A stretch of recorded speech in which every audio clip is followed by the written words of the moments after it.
Shalom, selamat pagi, selamat bertemu kembali di dalam renungan pagi hari Happy Soul Family yang dikasihi Tuhan. Sebelumnya mari kita satu di dalam doa. Tuhan, terima kasih Bapa, Engkau luar biasa buat hari ini, buat nafas kehidupan yang masih Engkau berikan dalam kehidupan kami. Kami bersyukur Tuhan, sebab Engkau baik dan sangat baik. Sebentar kami akan mendengar renungan pagi Tuhan. Urapi kami, biar apa yang kami dengar boleh menjadi berkat buat hidup kami, dan juga yang terutama buat orang-orang di lingkungan sekitar kami ya Bapa. Terima kasih Tuhan. Hanya di dalam nama Tuhan Yesus kami sudah berdoa dan mengucap syukur. Haleluya. Amin. Renungan pagi hari ini saya beri judul Tuhan selalu mengampuni. Saya akan bacakan di dalam 1 Yohanes 1 ayat 9, demikian firman Tuhan.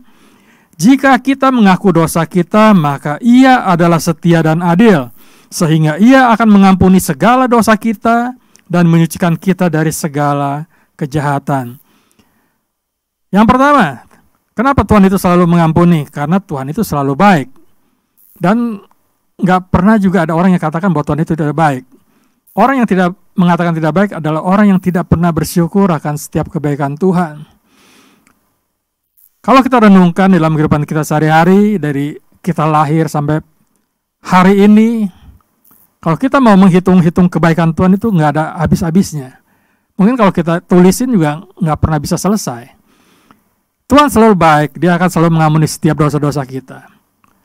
Bagaimana kita juga belajar kepada bangsa Israel ketika dia keluar dari tanah Mesir.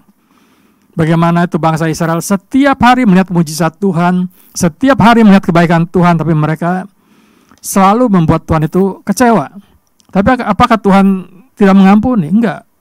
Setiap kali bangsa Israel datang kepada Tuhan, Tuhan selalu mengampuni.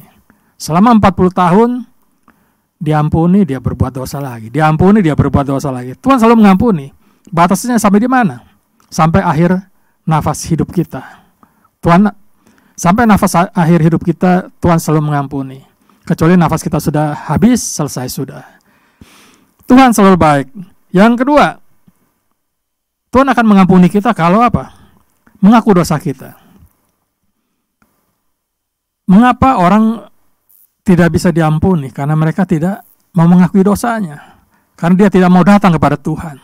Dia tidak mau mengakui dosa-dosanya karena dia, kenapa? Egois. Karena merasa harga dirinya cukup tinggi. Dia merasa bahwa dia tidak pernah bersalah dalam kehidupannya. Dia merasa bahwa apa yang dilakukan benar. Saya akan bacakan dalam Yesaya 1 ayat 18. Marilah, baiklah kita berperkara firman Tuhan. Sekalipun dosamu merah seperti kirmisi, akan menjadi putih seperti salju. Sekalipun berwarna merah seperti kain kesumba, akan menjadi putih seperti bulu domba. Artinya apa? Orang yang merahnya sampai di belakang merahnya merah tua. Artinya dosanya mungkin sudah besar, tapi Tuhan akan mengampuni ketika dia datang kepada Dia. Ketika kita datang kepada Tuhan, kita minta ampun, kita mengakui dosa-dosa kita, Tuhan pasti akan ampuni. Tuhan tidak pernah tidak mengampuni dosa-dosa kita ketika kita dengan sungguh-sungguh datang kepada Tuhan. Saya akan bacakan di dalam Markus 3 ayat 29. Tetapi apabila seorang menghujat Roh Kudus, ia tidak mendapat ampun selama-lamanya, melainkan bersalah karena berbuat dosa kekal. Saya pernah sering baca ini, saya sering juga mencari tahu maksudnya apa ya, kok mendukakan Roh Kudus tidak bisa diampuni. Karena itu bersalah karena berbuat dosa yang kekal. Setelah saya baca-baca, saya cari-cari, oh ternyata kita harus melihat konteks daripada firman Tuhan pada saat itu. Kenapa Tuhan Yesus katakan kepada ahli-ahli Taurat, orang Farisi, bahwa mendukakan Roh Kudus itu adalah dosa yang kekal? Karena Tuhan itu tahu bahwa orang-orang Farisi ini atau orang ahli-ahli Taurat ini memang sudah tidak bisa mau bertobat lagi. Kenapa? Sudah terlalu batu kepalanya. Kepalanya sudah terlalu keras, sehingga dia tidak mau menerima pencerahan-pencerahan yang Tuhan Yesus berikan. Jadi kalau kita baca lagi di dalam Yesaya ini dikatakan bahwa sekalipun dosamu seperti kirmisi akan diampuni. Artinya ketika kita datang kepada Tuhan. Jadi kalau kita berbicara tentang firman Tuhan, kita harus berbicara tentang konteks zamannya, kondisi pada saat itu seperti apa. Yang saya baca dari ini semua bahwa Tuhan tidak pernah tidak mengampuni dosa kita. Ketika kita datang pada Tuhan, Dia selalu mengampuni. Dia selalu terbuka hatinya. Makanya ketika bangsa Israel berbuat dosa, Tuhan katakan apa? Tuhan mau supaya mereka berbalik kepada Tuhan. Ketika mereka berbalik kepada Tuhan, Tuhan pasti akan mengampuni dosa-dosanya. Kalau kita lihat bahwa dosa yang dilakukan bangsa Israel apa? Dia buat patung, dia menyembah berhala-berhala. Itu kan artinya mendukakan Roh Kudus. Tapi ketika bangsa Israel datang kepada Tuhan, dia selalu ampuni. Demikian juga dengan hidup kita. Seberapapun besarnya dosa kita, seberapapun beratnya perbuatan jahat yang kita lakukan, ketika kita dengan kerelaan hati, dengan sadar bahwa kita berbuat salah dan kita minta ampun kepada Tuhan, Tuhan pasti akan ampuni. Gak ada dosa yang tidak bisa diampuni ketika kita mau datang kepada Dia, kita mau membuka hati kita. Makanya ketika Yesus juga melihat wanita yang dibawa oleh orang-orang Israel tua-tua untuk dilempari dengan batu, kalau kita lihat ya kotor, kalau kita lihat ya mungkin kotor ya, karena perempuan itu adalah pelacur yang mau dilempari batu, mau dirajam oleh orang-orang di Israel pada saat itu. Tapi Tuhan katakan apa? Bahwa dosanya diampuni. Dan yang Tuhan katakan apa? Jangan berbuat lagi. Jadi kalau kita sudah datang kepada Tuhan, kita minta ampun, jangan berbuat dosa lagi. Jangan kita ulangi lagi perbuatan-perbuatan dosa itu. Walaupun Tuhan selalu mengampuni. Tapi jangan kita mempermainkan Tuhan. Ketika kita dengan sadar bahwa itu dosa kita lakukan, ya mungkin pada saatnya tidak akan terampuni. Saya ingat kepada Pak Gembala tentang ilalang dan gandum.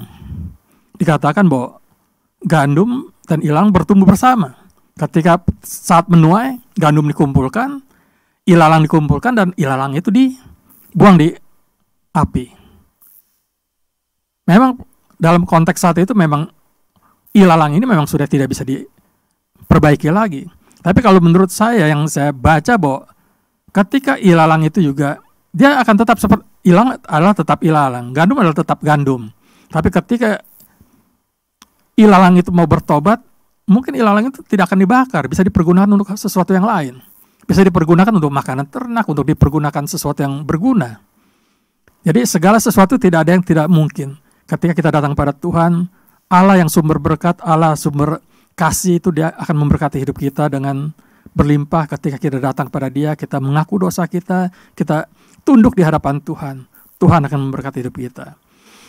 Demikian renungan pagi hari ini, kita boleh belajar bahwa ketika kita datang pada Tuhan, Dia selalu akan mengampuni dosa-dosa kita. Dia akan selalu mengangkat kita, Dia akan menjadikan kita kepala dan bukan ekor. Biar renungan pagi hari ini boleh masuk ke hati kita, tinggal tetap, dan yang terutama kita dimampukan untuk melakukan setiap perintah-perintah firman Tuhan. Amin. Mari kita satu dalam doa.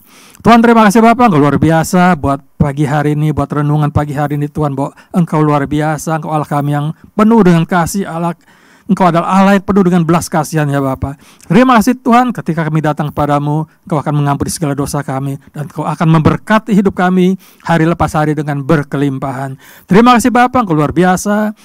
Kami sambut renungan pagi hari ini hanya di dalam nama Tuhan Yesus. Kami sudah berdoa dan ucap syukur, haleluya.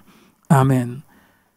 Sadar bahwa hidup kita berharga di mata Tuhan, jangan mendukakan Roh Kudus, tapi kita bekerja di ladang Tuhan dengan sungguh-sungguh. Amin. Tuhan Yesus memberkati.